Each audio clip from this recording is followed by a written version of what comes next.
Assalamualaikum warahmatullahi wabarakatuh. Salam sejahtera untuk kita semua. Perkenalkan, nama saya Hilmi Wirnawata. Saya adalah dosen tetap di Prodi Manajemen Fakultas Ekonomi dan Bisnis Universitas Batu Raja, Kabupaten Ogan Komering Ulu, Provinsi Sumatera Selatan.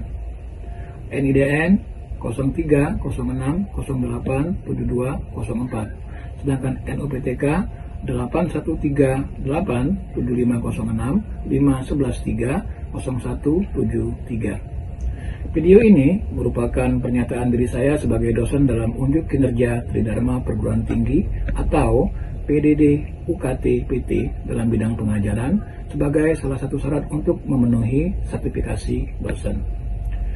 Dalam video ini nanti akan saya sampaikan metode pembelajaran dari salah satu mata kuliah yang saya ampu, yakni mata kuliah Manajemen Keuangan sebagai bagian dari rumpun mata kuliah dasar dalam ilmu manajemen perusahaan. Mata kuliah ini menjelaskan konsep-konsep yang relevan terkait manajemen keuangan dengan proses perencanaan, pengendalian, pengambilan keputusan di bidang keuangan dalam suatu perusahaan.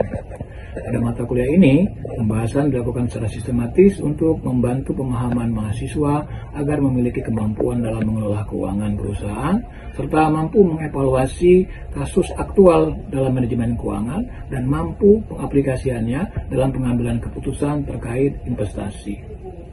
Sesuai dengan rencana program studi atau RPS, mata kuliah manajemen keuangan ini merupakan mata kuliah dasar yang wajib ditempuh oleh mahasiswa pada semester 3 dengan bobot 3 SKS.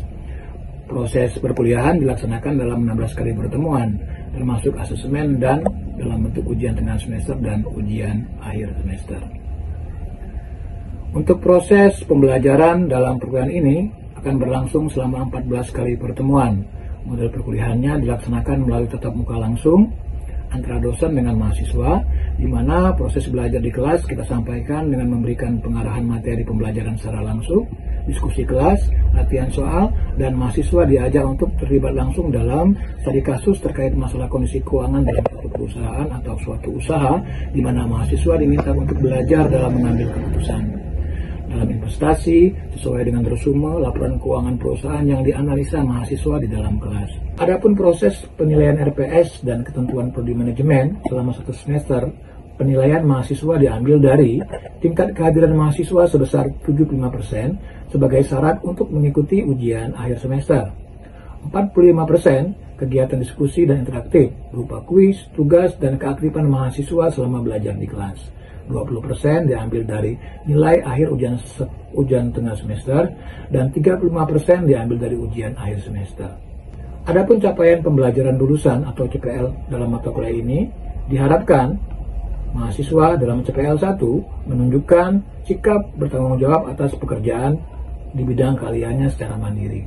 CPL 2 menguasai konsep teoritis secara mendalam sesuai dengan bidang keahliannya. Pada CPL 3, mahasiswa diharapkan mampu menunjukkan kinerja bermutu dan terukur. Dan pada CPL keempat, mahasiswa diharapkan mampu menerapkan pemikiran logis, kritis, sistematis, inovatif dalam konteks pengembangan atau implementasi ilmu pengetahuan dan teknologi sesuai dengan bidang dan keahliannya. Sedangkan dalam capaian pembelajaran mata kuliah atau CPMK, mahasiswa diharapkan CPMK 1 menguasai konsep prinsip teknik manajemen keuangan yang meliputi keputusan keuangan, nilai waktu uang, penganggaran modal, struktur modal, biaya modal, pembiayaan, kebutuhan modal kerja, analisis arus kas, dan rasio keuangan. Pada CPMK 3, mahasiswa diharapkan mampu mengambil keputusan secara tepat dalam konteks penyelesaian masalah di bidang keahliannya berdasarkan hasil analisis data dari laporan keuangan. Dalam CPMK 3, mahasiswa diharapkan mampu menguasai tentang perencanaan, prosedur, dan pelaporan untuk membuat kebijakan di bidang keuangan. Dalam CPMK 4, mahasiswa diharapkan mampu untuk menguasai, memahami teknik manajemen keuangan yang meliputi keputusan keuangan, nilai waktu uang, penganggaran modal, struktur modal, biaya modal, pembiayaan, kebutuhan modal kerja, analisis arus kas, dan analisa rasio keuangan. Selanjutnya, dalam setiap pertemuan, mahasiswa diharapkan memiliki kemampuan akhir tiap tahapan belajar atau disebut dengan sub CPMK. Dalam mata kuliah ini, sub CPMK-nya terbagi dalam 8 sub CPMK, dibagi dalam 14 kali pertemuan, terdiri dari 1. Sub CPMK 1, menguasai konsep teoritis secara mendalam sesuai dengan bidang keahlian manajemen keuangan. Kedua, sub CPMK 2, menguasai konsep, prinsip, dan teknik manajemen keuangan yang meliputi keputusan keuangan dan nilai waktu uang. Ketiga, sub CPMK 3, mahasiswa diharapkan mampu menguasai konsep, prinsip, dan teknik manajemen keuangan yang meliputi manajemen modal kerja. Sub CPMK 4, mahasiswa diharapkan mampu menguasai konsep, prinsip, dan teknik manajemen keuangan terkait dengan manajemen kas dan berharga dalam jangka pendek. Pada sub CPMK 5, mahasiswa diharapkan mampu menguasai konsep, prinsip, dan teknik manajemen keuangan yang meliputi manajemen piutang. Pada sub CPMK ke-6, mahasiswa diharapkan mampu menguasai konsep, prinsip, dan teknik manajemen keuangan yang meliputi manajemen persediaan. Pada sub CPMK ke-7, mahasiswa diharapkan mampu menguasai konsep, prinsip, dan teknik manajemen keuangan terkait dengan net present value, return rate of return, payback period, modified IRR, dan profitability index. Selanjutnya pada sub CPMK ke-8, mahasiswa diharapkan mampu menguasai konsep, prinsip, dan teknik manajemen keuangan yang meliputi analisa risiko keuangan, diantaranya adalah rasio likuiditas, rasio solvabilitas, rasio rentabilitas, dan berbagai rasio keuangan lainnya. Dapat saya sampaikan juga bahwa dalam mata kuliah manajemen keuangan, materi yang dipelajari selama 1 semester terdiri dari: pertama, ruang lingkup manajemen keuangan; kedua, nilai waktu uang; ketiga, manajemen modal kerja; keempat, manajemen kas dan surat berharga; kelima, manajemen piutang; keenam, manajemen persediaan; ketujuh, penilaian investasi; kedelapan, analisa rasio keuangan. Pada video pembelajaran kali ini, saya akan menjelaskan pemenuhan kebutuhan modal kerja. Materi ini dibahas dalam pertemuan keempat yang merupakan bagian dari pokok bahasan dari materi manajemen modal kerja. Adapun sub CPMK ketiga dalam manajemen modal kerja, mahasiswa diharapkan mampu menjelaskan konsep, prinsip, dan teknik manajemen keuangan yang meliputi manajemen modal kerja, yakni pengertian modal kerja, konsep modal kerja, jenis modal kerja, kebijakan modal kerja, dan yang akan kita bahas dalam video nanti adalah bagaimana menentukan modal kerja. Berikut kita simak video pembelajarannya. Assalamualaikum warahmatullahi wabarakatuh. Selamat pagi semuanya, salam sejahtera, Om Swastiastu, Namo Buddhaya, salam kebajikan. Apa kabarnya pada hari ini, teman-teman? Ya, pada hari ini kita akan memulai pembelajaran kita tentang materi modal kerja, yaitu penentuan kebutuhan modal kerja. Namun demikian, sebelum kita mulai materi kita pada hari ini, marilah kita menggunakan kelas tenang ya, untuk berdoa untuk kepercayaan masing-masing. Berdoa.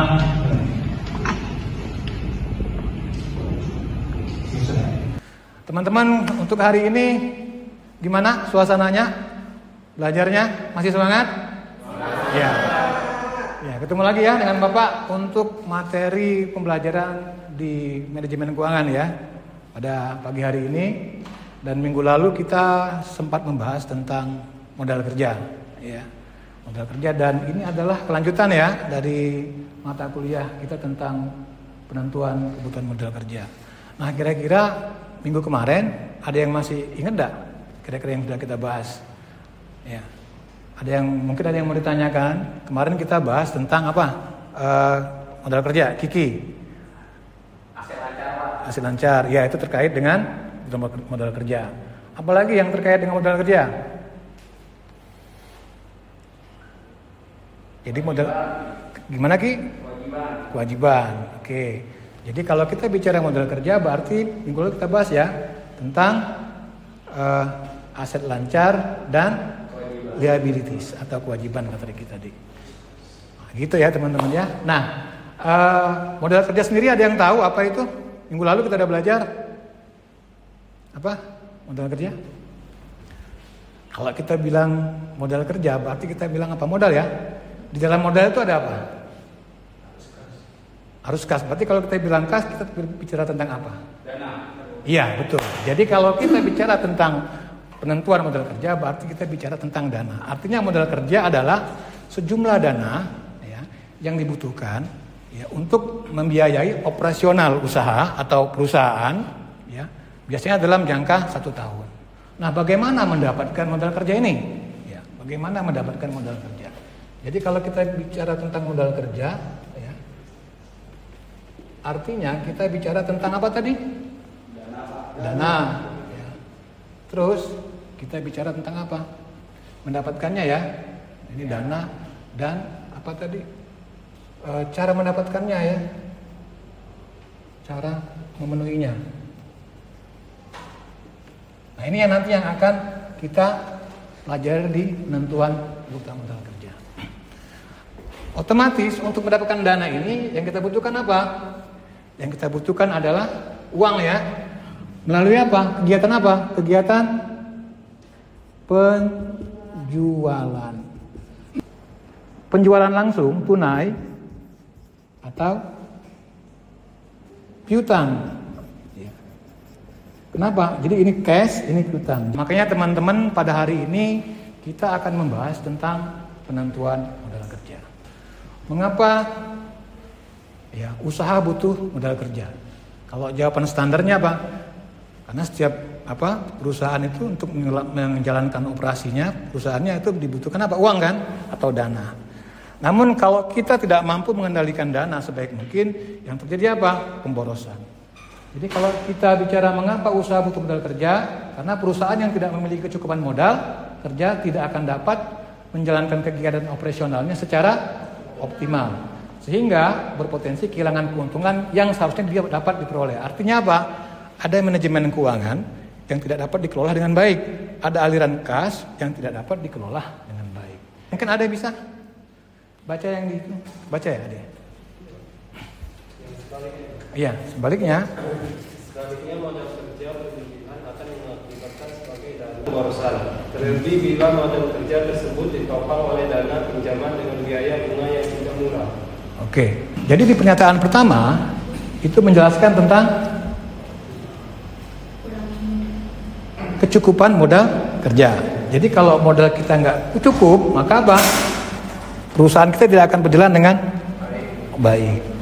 Yang kedua menyatakan bahwa kalaupun perusahaannya berlebihan modalnya, kalau tidak diatur dengan produktif, dengan baik, maka yang terjadi apa? Pemborosan dan dana pinjaman itu harus dibayar dengan bunga ya. Kita lanjut ya. Berikutnya, nah ini adalah skala bagaimana kita menentukan modal kerja. Jadi yang perlu kita perhatikan ada berapa elemen itu? Ada 3 ya. Pertama, kita harus paham bahwa dalam proses produksi yang dibutuhkan itu adalah waktu. Kita lanjut memahami apa itu siklus produksi, apa itu kewajiban, apa itu siklus piutang. Siklus kewajiban mengacu pada seluruh pengeluaran yang tetap harus dikeluarkan berapapun jumlah produksi kita dan berapapun jumlah barang yang terjual. Kita perlu mengetahui saat jatuh tempo dan besarnya dana untuk setiap kewajiban. Yang antara lain mencakup biaya tenaga kerja, biaya sewa, kantor atau toko, pembayaran listrik, air, telepon, serta pembayaran tagihan kredit dan cicilan lainnya. Oke, listrik itu harus dibayar setiap bulan. Kalau nggak dibayar setiap bulan, maka apa yang terjadi? Cabut listrik kita kan. Berikutnya, sewa. Kalau kantor kita sewa. Kalau nggak dibayar sama kasusnya. Dan ini periodik ya, setiap bulan itu harus dibayar. Makanya karena setiap bulan harus dibayar, namanya menjadi disebut dengan apa? Siklus kewajiban. Berikutnya kita masuk ke siklus produksi. Jadi kalau saya di kepala saya itu kalau lihat produksi, berarti yang saya bayangin selama kuliah dulu ya, kalau Bapak dulu ya, adalah input, proses produksi, output. Di dalam produksi itu ada apa? Bahan baku, upah tenaga kerja langsung, apalagi listrik, perawatan mesin, ya dan sebagainya. Silakan Feni. Siklus produksi ini mengacu pada seluruh kegiatan yang mendukung produksi, dimulai dari membeli bahan baku dan persediaan lain, memproses pembuatan barang, jasa. Nah, bagaimana cara meningkatkan produksi? Tentunya dipengaruhi oleh apa? Pemenuhan kebutuhan modal kerjanya nambah. Nah, ini yang akan kita pelajari. Ya, untuk nanti setelah ini ya, setelah materi ini. Berikutnya kita masuk ke siklus piutang. Nur, silakan Nur. Siklus piutang adalah penjualan dengan sistem piutang atau pembayaran dengan termin atau kredit untuk konsumen.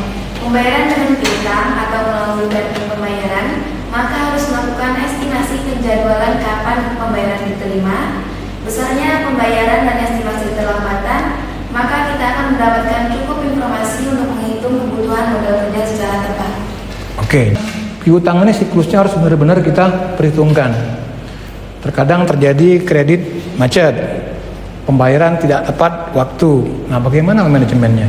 Ya, artinya kita harus apa? Mendapatkan informasi yang cukup untuk menghitung seberapa besar kebutuhan modal kerja yang mesti kita rencanakan secara tepat. Oke, kita lanjut ke materi berikutnya.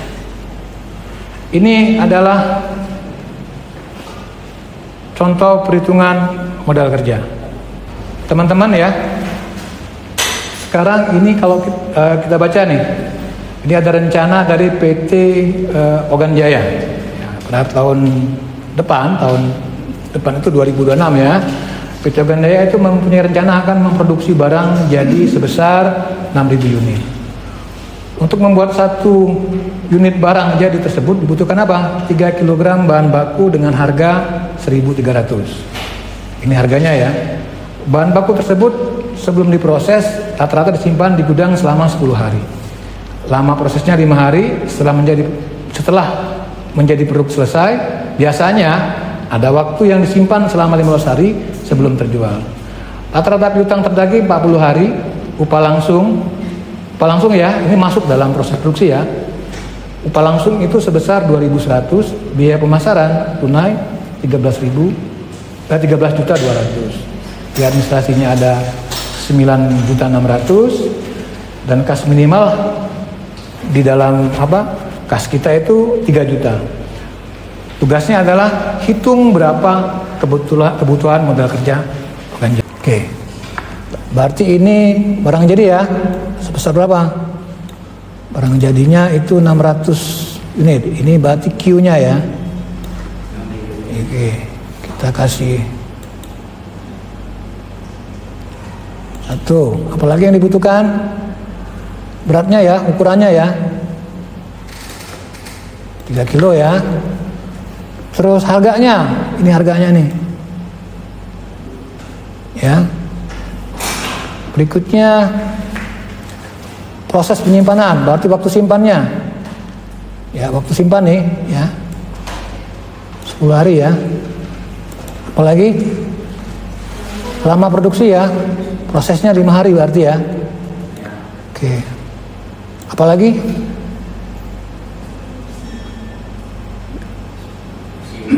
Bedakan ini ya. Ini yang belum jadi, ini barang jadi ya. Oke. Berapa dia butuh? 15 hari. Jadi teman-teman harus bedakan dulu, harus bisa menganalisis dulu. Kita analisis satu-satu. Nah, sekarang ini masuk ke piutang. Sebelum dijual ini ada piutang ya. Tempo waktunya berapa? 40 hari. Piutang tertagih ya, rata-rata 40 hari. Oke. Berikutnya masuk upah. Upah sebesar 2.100. Dari sana, dari materi tadi, maka kita ketahui tadi apa?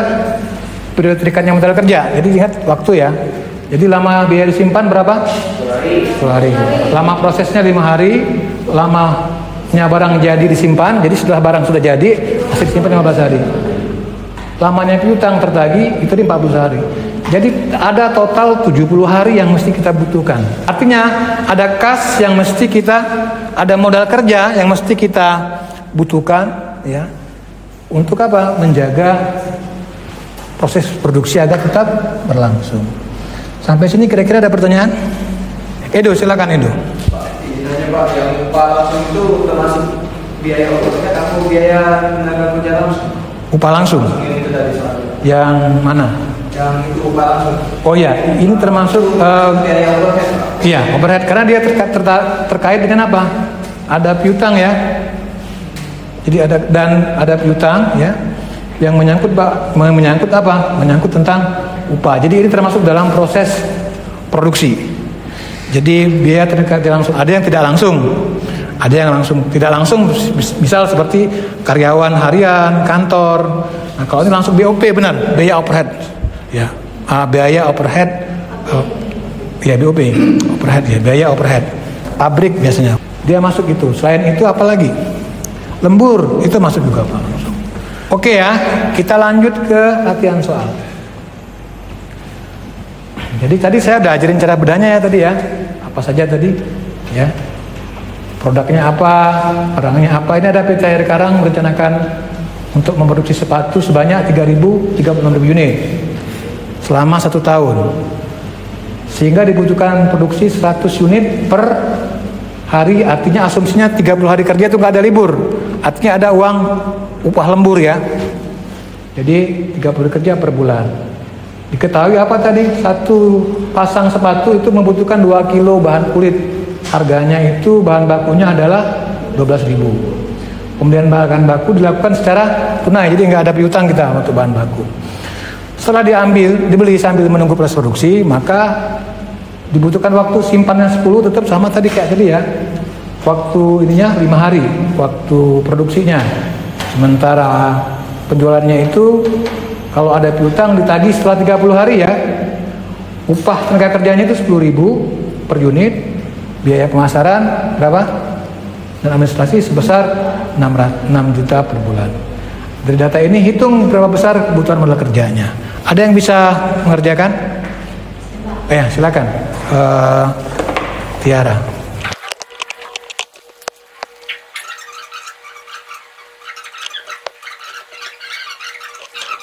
Oke, berapa Tiara hasilnya? 100. Nah, mungkin Tiara bisa sedikit menjelaskan ke teman-teman. Silakan Tiara. Proses produksi 5 hari, penagihan piutang 30 hari, jadi total 45 hari. Jadi ingat ya, perputaran hutangnya itu dibutuhkan berapa waktunya? 45 hari ya. Oke, lanjut Tiara. Selanjutnya perputaran langsung itu proses produksinya 5 hari, penagihan piutang 30 hari, jadi total 35 hari. Selanjutnya kita hitung pengeluaran kas per hari. Bahan baku sama dengan 100 dikali 2 kg dikali 12.000 sama dengan 2.400.000. Upah langsung sama dengan 100 dikali 10.000 sama dengan 1 juta. Biaya administrasi dan pemasaran sama dengan 6 juta dibagi 30 hari, hasilnya 200.000. 200.000, oke. Selanjutnya kita hitung kebutuhan modal kerja per siklus. Bahan baku sama dengan 45 hari dikali 2.400.000 sama dengan 108 juta rupiah. Upah langsung selama 35 hari dikali 1 juta, hasilnya 35 juta rupiah. Untuk biaya administrasi dan pemasaran 35 hari dikali 200.000 per hari, hasilnya 7 juta rupiah. Jadi kita totalkan kebutuhan modal kerja per siklus itu adalah sebesar 150 juta rupiah. Dapatnya 2.400.000 dari mana? Yang mana Pak? 2 juta dari bahan baku. 45 hari kali 2.400.000 dari mana dapatnya? Itu bahan Diambil dari mana? 2.400 dari sini Pak. Oke ya. Habis ini nyambung ya, bisa dipahami ya. Pas per hari. Dari bahan baku ya. Jadi kita hitung dulu berapa kebutuhan bahan bakunya ya. Terus upah langsung dari 35 hari. 35 hari. Ini ya, 35 hari ya. Perputaran hutang langsung ya. Ke 1 juta. Oke. Terus biaya kas biaya administrasi dan pemasaran itu 6 juta dibagi selama 30 hari. Dapatnya 2 juta. Jadi hasil dari perhitungan ini, maka ini hasilnya artinya Bas. Artinya apa? Artinya apa? Dana yang kita butuhkan untuk modal kerja selama berapa hari? 45 hari ya, adalah sebesar Oke, silakan duduk. Kita aplaus buat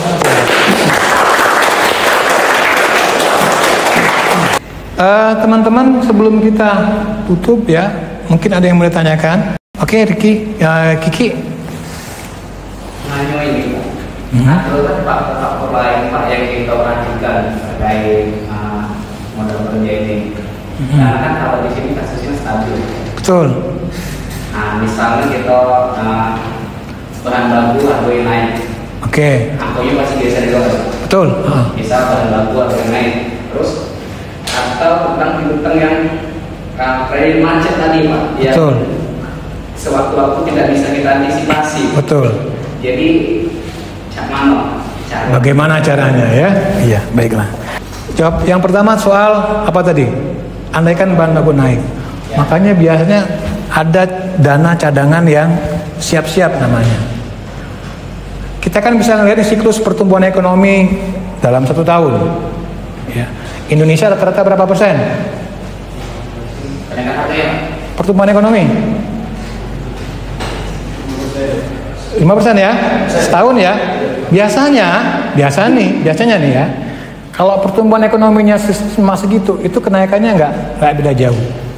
Kecuali kalau ada force majeure atau bencana alam dan sebagainya. Nah itu akan membuat apa? Memang penjualan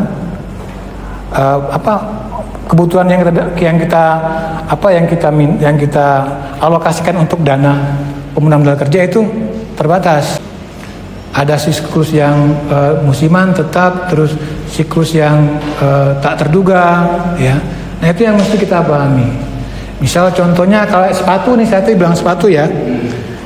Pada saat kapan sepatu itu laku terjual? Satu, yang kedua masuk sekolah. Nah itulah. Jadi kemampuan seorang manajer keuangan itu bagaimana menentukan modal kerja harus melihat faktor-faktor di luar tadi. Di luar produksi, faktor-faktor ekonomi, faktor-faktor kebutuhan pasar. Artinya harus ada apa? Harus ada komunikasi antara divisi keuangan, divisi pemasaran, dan divisi produksi. Ya, itu yang dipentingkan. Jadi mudah-mudahan ke depan dengan kita memahami ini, teman-teman memahami ini, suatu saat ketika jadi manajer keuangan atau jadi manajer marketing atau jadi manajer produksi, ini harus apa? Semuanya harus mampu memahami bagaimana menentukan modal kerja. Ya. Oke, sampai sini bisa dipahami? Bobby bisa bang, Bobby sehat-sehat ya? Nggak ada sakit apa-apa ya? Karena kemarin Bobby sempat nggak masuk sepertinya. Oke, kalau tidak ada, saya mau ngingetin teman-teman, kalau kita sudah belajar tentang ini modal kerja, artinya kita belajar manajemen modal kerja, maka ke depan nanti ada yang terkait, kita akan belajar tentang apa? Di dalam modal kerja ada liabilities dan aset lancar, ada piutang, apalagi persediaan, apalagi piutang, persediaan, satu lagi kas, dan tambah lagi satu surat berharga. Ini ada manajemennya semua ya. Ada manajemen kas, ada manajemen piutang, ada manajemen persediaan, ada manajemen kas. Minggu depan kita akan bahas manajemen kas. Ya, siapkan nanti di rumah, dibaca-baca teman-teman materinya yang nanti akan saya bagi. Ya, hari ini, nanti minggu depan teman-teman jadi lebih mudah untuk memahaminya. Oke, kalau tidak ada, saya ucapkan terima kasih untuk pertemuan kita hari ini. Mudah-mudahan bermanfaat. Kita akhiri dengan Assalamualaikum warahmatullahi wabarakatuh. Alhamdulillahirabbil alamin. Selamat pagi semuanya.